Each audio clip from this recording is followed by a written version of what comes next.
Ce système de type catapulte sur la Lune pourrait nous apporter une énergie illimitée? Ce concept pour un système de lancement a récemment été proposé par des scientifiques chinois. Ça fonctionnerait comme un lancer de marteau avec un bras de lancement qui projette des objets. Ce bras est censé mesurer environ 50 mètres de long. Il produira une accélération jusqu'à la vitesse de libération de la Lune et hop, la capsule sera envoyée dans l'espace. Cette idée folle coûtera environ 18 milliards de dollars. Ouf, c'est cher, mais croyez-moi, ça en vaudra vraiment la peine. Ce système fonctionnera à l'énergie solaire et nucléaire. Il pourra également récupérer plus de 70% de l'énergie utilisée par chaque lancement. La Lune a une gravité très faible. Son atmosphère est également très ténue, donc l'air ne ralentit pas les choses. Cela rend ce genre d'opération beaucoup plus facile. Mais quel est le but de tout ça? L'objectif principal est de transporter de l'hélium-3. C'est un isotope de l'hélium vraiment fascinant.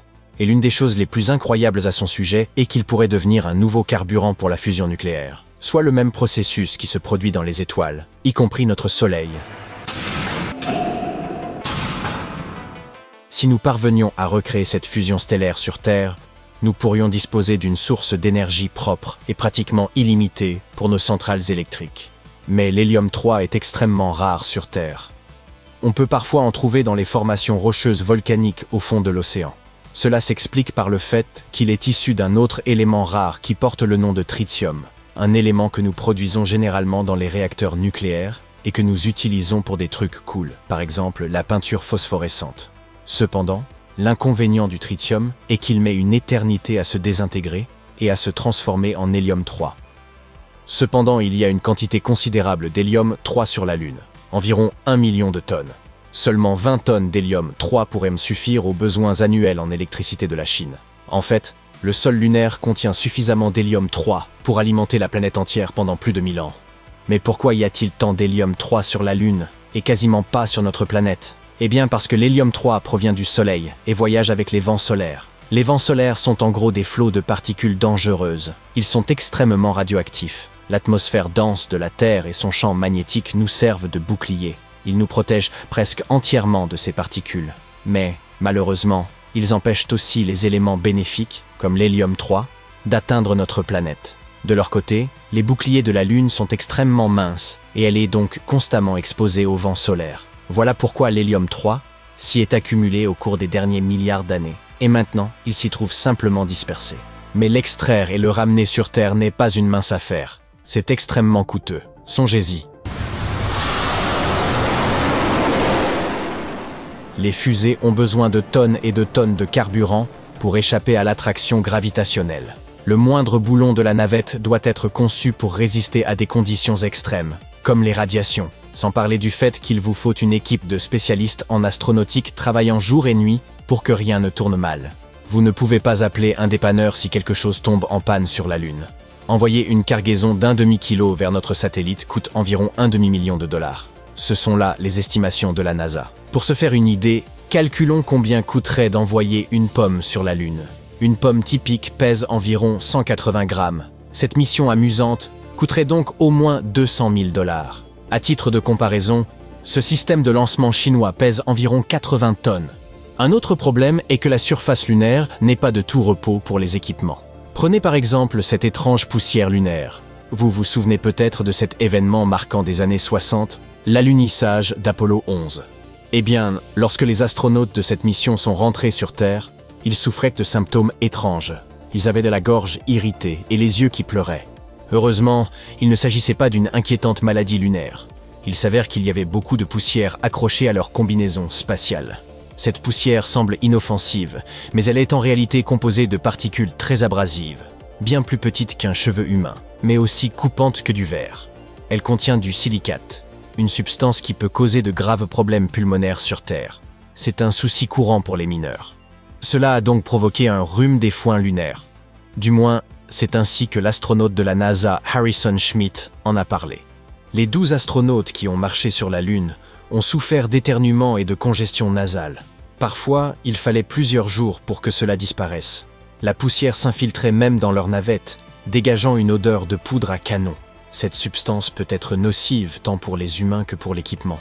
Elle a endommagé les bottes des combinaisons et même détruit les joints des conteneurs utilisés pour rapporter des échantillons lors des missions Apollo. Comme nous l'avons mentionné, ces particules sont coupantes et dentelées. Elles rayennent, broient et abîment toutes les surfaces avec lesquelles elles entrent en contact, peu importe que ce soit du métal, du verre ou de la matière organique. Et comme il y en a tellement de cette poussière, cela entraîne un dysfonctionnement et une défaillance rapide des équipements. Et ce n'est là qu'un des nombreux obstacles possibles pour les missions lunaires. Les scientifiques doivent donc trouver des idées originales afin de pouvoir mettre la main sur cet hélium-3 si précieux. Le projet de ces scientifiques chinois ressemble à une étrange invention de science-fiction. Mais c'est un moyen rentable de transporter des matériaux jusqu'à la Terre. Il pourrait y avoir des envois 2 fois par jour, et cela coûterait 90% moins cher que les méthodes actuelles. Comme cet outil ne nécessite que de l'électricité et pas de carburant, il serait relativement petit et facile à installer. Outre cet hélium-3 tant convoité, cette catapulte contribuerait également à faire progresser les technologies d'exploitation minière spatiale et des lanceurs lourds. Aucune poussière lunaire ne fait peur à cet engin. Il devrait durer au moins 20 ans. Pour le transporter sur la Lune, l'idée est d'utiliser une fusée chinoise spécialement conçue.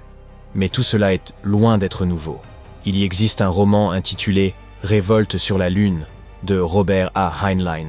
Dans cette histoire, une colonie lunaire utilise une catapulte électromagnétique pour envoyer du blé et de la glace d'eau vers la Terre.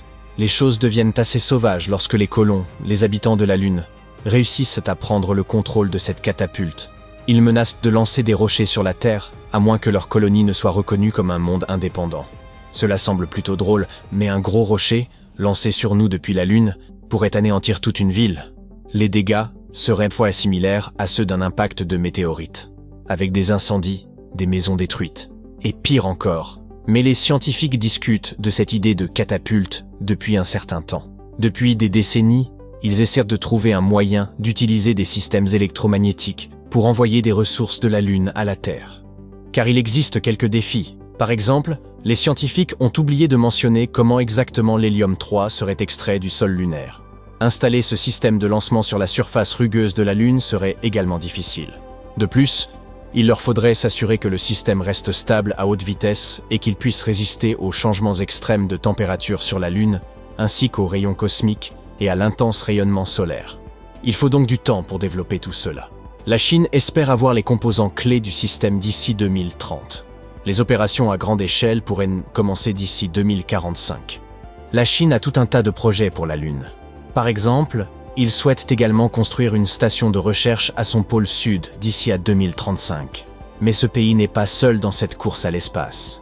Étant donné qu'entre-temps, la NASA prévoit d'envoyer des humains sur Mars, les années 2030 risquent d'être une décennie passionnante pour l'exploration spatiale. Il y a aussi une start-up américaine qui évoque déjà le concept d'économie lunaire. La NASA prévoit d'envoyer des astronautes sur la Lune et d'y établir une colonie permanente dans une décennie ou deux. L'un des objectifs de cette colonie sera de stimuler la croissance économique et de créer de nouveaux emplois.